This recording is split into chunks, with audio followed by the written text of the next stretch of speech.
Diego Morales es doctor en Ciencias de la Alimentación. Desarrolla su investigación en el ámbito de la producción y caracterización de nuevos alimentos en la Universidad Autónoma de Madrid. Además, participa en la coordinación de proyectos educativos Aid Food. Es el creador del canal de YouTube de divulgación científica Science Beats, donde trata de dar voz a los artífices del progreso en nuestro país para acercar su labor a la sociedad. En su particular playa de la ciencia, entrevista a jóvenes científicos de distintas áreas para que compartan su día a día y cuenten los resultados de su investigación y sus descubrimientos, que de otro modo quedarían poco accesibles en revistas especializadas.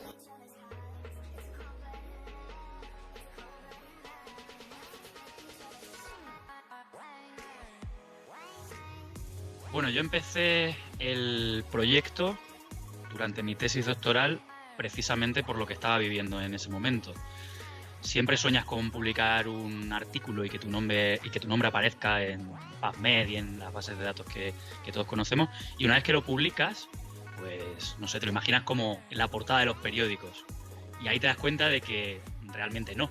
Es decir, que ese tipo de publicaciones académicas están restringidas a un público muy, muy pequeño. Entonces, yo quería hacer algo que realmente llegase a la gente. Y sí que pensé que quizás yo no debería ser el protagonista, o no siempre. Entonces lo que me apetecía era dar voz a otros jóvenes científicos como yo, para que pudiesen contarnos qué es lo que estaban haciendo y sobre todo cómo la sociedad podía aprovechar lo que estaban haciendo. Entonces, en un lenguaje sencillo al que todo el mundo pudiese llegar. Sabemos que los artículos pues están en inglés, el lenguaje es súper técnico y muchas veces hay que pagar incluso para poder acceder. Entonces, YouTube, una plataforma a la que todo el mundo puede acceder, utilizando también otras redes sociales como Facebook, Instagram, etcétera, pues me pareció una herramienta muy útil, con vídeos de calidad, es decir, que la imagen, el sonido están bien cuidados con el equipo que tenemos en Science Beats, con Kike y Alberto, y a partir de ahí fue como arrancamos, poquito a poquito, aprendiendo, pero siempre con las ideas muy claras, que es la de dar voz a otros jóvenes científicos y hacer que las personas puedan aprovecharse de lo que ellos nos cuentan.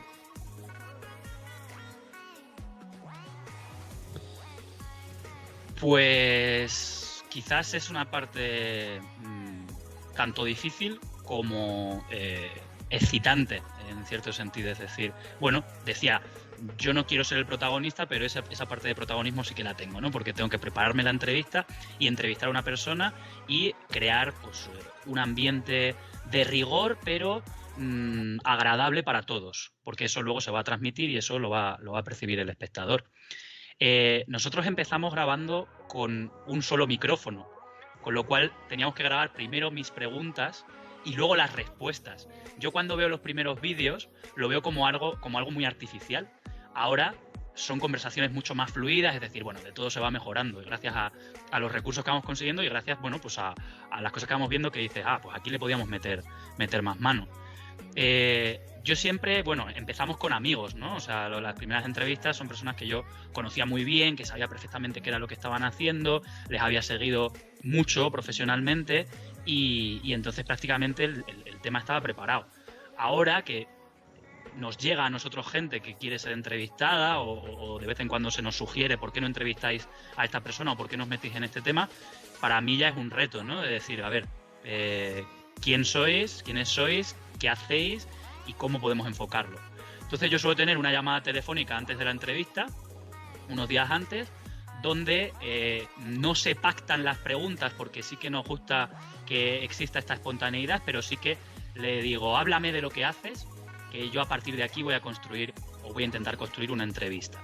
También, bueno, pues, ¿de qué te gustaría hablar o qué temas te gustaría que saliesen? Entonces ahí rompemos también el hielo y creamos un vínculo, es decir, yo a esa persona que no he visto todavía en mi vida, que voy a ver por primera vez en la playa, entre comillas, pues ya he escuchado cómo es su voz, he visto pues qué tipo de habilidades comunicativas tiene, etcétera, y bueno, conozco sus puntos fuertes y las cosas que pueden resultar de interés. Entonces ya cuando llegamos a la playa, pues ya nos conocemos y a partir de ahí pues todo fluye. Y como ahora tenemos 2 micrófonos, muchas veces yo tenía una línea en la cabeza de cómo iba a ser la entrevista, pero van surgiendo cositas a un lado y a otro y y eso también pues aporta mucho. Ahora en formato Twitch, por ejemplo, ya es, absolutamente todo improvisado. No hay ni siquiera un guión de preguntas que se van a hacer, sino que es todo lo que va surgiendo. Valoramos mucho también esa naturalidad y esa espontaneidad y que surjan cosas del directo o de la grabación en ese momento.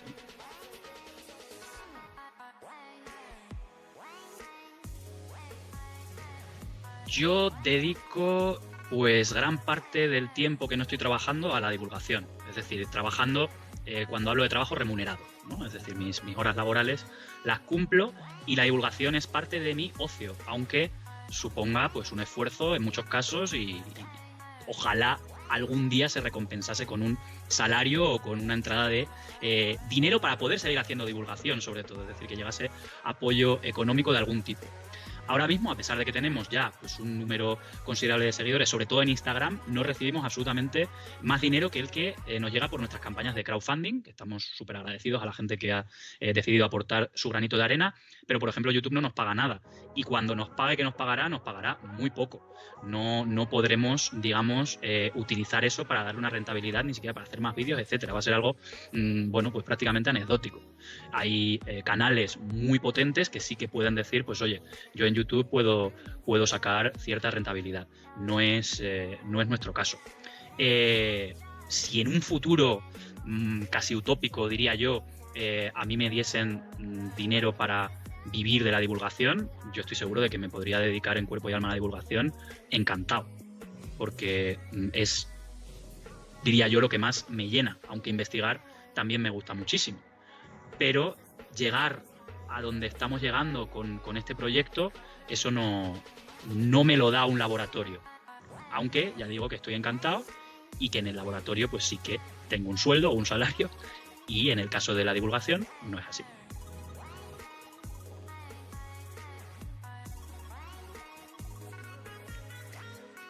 Estoy totalmente convencido de que nuestro trabajo está infravalorado y que todo lo que tiene que ver con ciencia está infravalorado, tanto la investigación como la divulgación, como la docencia, como la transferencia tecnológica, absolutamente todo lo que tenga que ver con ciencia. Y además es un ciclo, ¿no? Es una pescadilla que se muerde la cola, porque aparte de que nuestros salarios sean irrisorios, creo que lo son, creo que es una vergüenza que investigadores con una experiencia y una carrera impresionante cobren lo que están cobrando, sobre todo cuando se compara con otros sectores. Aparte de todo eso, cuando haces cosas gratis, como escribir artículos, como en esa etapa que estaba entre el predoc y el postdoc, o en esa etapa antes de empezar el predoc, mientras llegaba la beca me puse a trabajar gratis. Eso lo hacemos gratis también y está muy normalizado. Publicar artículos también, a veces no solo gratis, sino también pagando a las revistas para tener acceso abierto. Cuando tú haces cosas gratis, no solo no se te está valorando a ti, sino que no se valora tu trabajo y la gente tiene la impresión de que lo que haces no vale. Yo estoy todavía convencido de que hay personas que creen que nosotros en el laboratorio pues estamos haciendo el chorra, si se me permite la expresión. Lo decía Bolsonaro en su momento en Brasil, yo recuerdo cuando estaba en Brasil, ¿no? Y Bolsonaro tenía la idea de los científicos como en plan de estos que están para aquí haciendo sus cosillas para entretenerse, ¿no? Y demasiado que les damos alguna beca para que lo hagan. Entonces yo creo que incluso en este momento que estamos viviendo en el que la ciencia pues ocupa páginas y páginas de los periódicos, porque ahora sí que nos interesa y nos apela directamente, incluso en este momento la labor del científico está tremendamente infravalorada y dudo mucho que cambie, o al menos que cambie en nuestro país.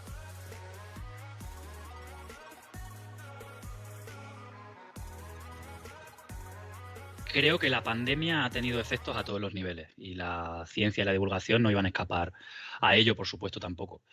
Se ha dado el caso de la aparición o la consolidación de muy buena divulgación y se ha dado el efecto contrario también, de muy mala divulgación. La dificultad estaría en que pues, un ciudadano de a pie sepa discernir entre la una y la otra. Pero sin duda el foco se ha dirigido, al menos momentáneamente, hacia la ciencia, porque ahora sí que nos interesa este tema a todos. Lógicamente todos queremos comprender algo más del virus, algo más de cómo funciona, algo más de cómo me puede afectar a mí. Si al final el consumidor de contenido es egoísta y eso nosotros lo entendemos. Hay divulgadores expertos en virología, en inmunología, que han hecho un trabajo bestial, hay divulgadores que no son expertos, pero a mí me gusta recordar que para divulgar y para comunicar ciencia no hace falta ser experto en la materia, sino que si tú te formas en aquel tema del que vas a hablar es suficiente si tú lo haces con rigor y lo haces llegar a las personas sin cometer errores. Y luego pues sí que hay gente que se ha subido al carro y que está cometiendo errores bastante graves y que afectan a la población.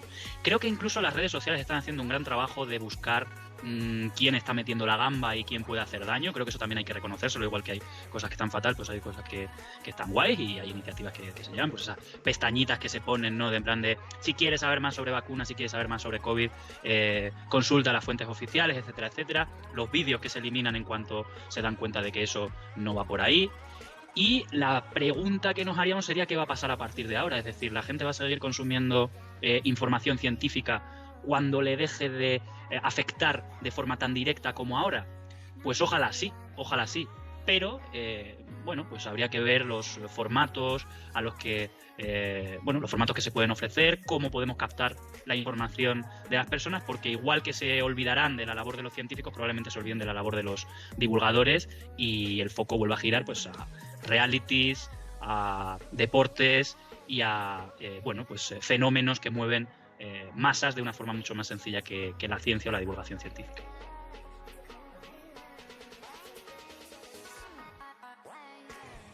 Yo quiero seguir y voy a seguir a toda costa, es decir, este era pues un sueño que comenzó hace no mucho, es decir, creo que los primeros vídeos los subimos en 2018, empezamos a preparar un poco el terreno en 2017 y a mí me gustaría seguir hasta que el cuerpo aguante, por supuesto. No hay ningún objetivo en mente en cuanto a cifras o repercusión, sino seguir en esta línea y seguir mejorando, porque para mí esto es, ya es un triunfo el hecho de poder conocer a una persona nueva al mes que tiene cosas súper interesantes para contarme y para contaros, es decir, eso ya es suficiente premio. Seguimos buscando dónde o qué tecla podemos tocar, qué es lo que puede gustar, me lanzo cada vez más a hacer cositas también por mi cuenta, es decir, aparte de entrevistar, pues bueno, este vídeo sobre este tema que puede interesar, esos vídeos cortos, es un poco seguir probando, seguir viendo qué es lo que la gente recibe con los brazos abiertos y qué no gusta tanto para poder corregirlo y seguir disfrutando, porque al final esto de eso se trata, ¿no? De que cada vídeo que grabemos siga siendo una alegría para el equipo, para la persona entrevistada y también para su entorno y a toda esa gente a la que le llegue el vídeo. Así que a seguir, larga vida a la divulgación científica.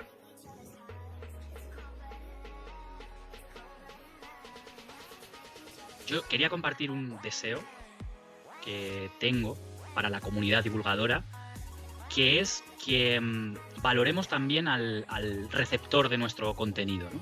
Porque muchas veces me da rabia, que yo también caigo en el mismo error, ¿no? Pensar que el que está ahí, por el hecho de no saber sobre el tema que le estás contando, pues es un inútil. Y no es para nada así. Y siempre parece que los mensajes que triunfan es ¿cómo puede ser que no supieses esto? O ¿cómo puedes pensar esto de las vacunas? Bueno, nadie nace sabiendo y todos hemos pasado por ese proceso de aprendizaje y seguimos pasando. Con un tema que no controlamos, nos tienen que enseñar. Entonces, cambiar a lo mejor ese mensaje de en plan de ¿cómo puedes no saber esto? ¿Qué torpe eres? O fíjate lo que ha dicho este, la barbaridad que ha dicho este. Cambiarlo por, bueno, pues aquí está la información, utilízala, que seguro que en el futuro pues tienes un discurso totalmente diferente, ¿no? Ya tenemos tan presente el tema del negacionismo, antivacunas, etcétera, etcétera. Creo que habría que respetar a todo tipo de receptor de nuestro mensaje y que el mensaje debería ser mucho más amable del que es, y hablo por todos, hablo por mí incluido. Y nada más, que quería agradecer que me hayáis invitado a este congreso, que me parece alucinante, todo el trabajo que hay detrás, los nombres y todas las personas incluidas, tanto divulgadores como investigadores, jóvenes investigadores, que son el futuro de todo esto que estamos haciendo, y que os espero en la playa de la ciencia. Podéis elegir la red social que queráis, lo gordo, digamos, está en YouTube, Science Beach, pero si preferís Instagram, Facebook, Twitter o Twitch, pues ahí os estaremos también esperando. Así que muchas gracias y enhorabuena por este congreso y a todos los divulgadores y participantes.